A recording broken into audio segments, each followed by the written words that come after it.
Hey nerdy knitters, in this video we're looking at purling backwards.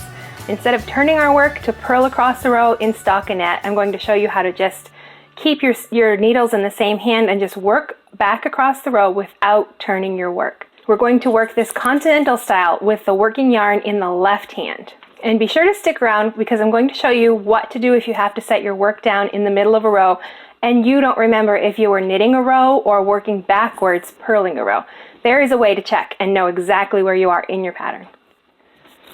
To purl backwards, we're doing the opposite of how we would usually hold our work. The work's, instead of in our left, it's going to be in our right hand, and the empty needle will be on our left.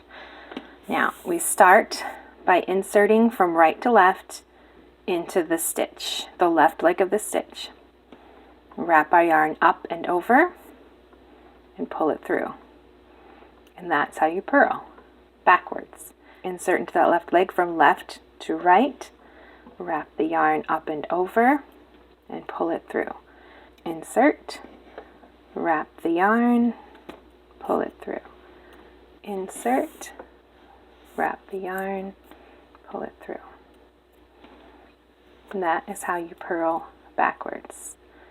But if you get confused and can't remember, just turn it around and get it in position. So if I was going to purl, I would go like this and wrap my yarn. Now hold it there. Now when I turn it, I can see exactly how I want it to be. I've inserted towards the back, I've wrapped the yarn, I just have to pull it through.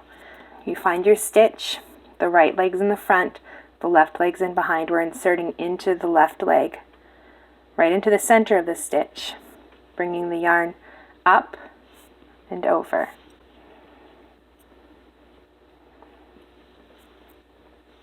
I like to use this technique if I'm working in stockinette because I don't particularly like to knit backwards, but purling backwards is very easy. So if I don't want to turn my work, or if I'm working two pieces at the same time and I don't want the yarns to get all tangled up, I just purl backwards. But what happens if you set down your work because the phone rings or something and you come back and you can't remember, were you working a knit row or a purl row? The way to tell, because it's especially confusing when you start purling backwards. I look at it, I'm like, I can't remember which way I'm going. Was I knitting? Was I purling? But the working yarn is always attached to the last stitched worked, which is right here. I would turn it around and I would look, seeing that the last stitch I worked was a purl stitch right there.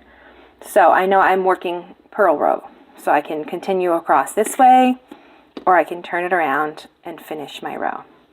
That's all there is to purling backwards. If you like to get a bit nerdy with your knitting, be sure to click the subscribe button down below.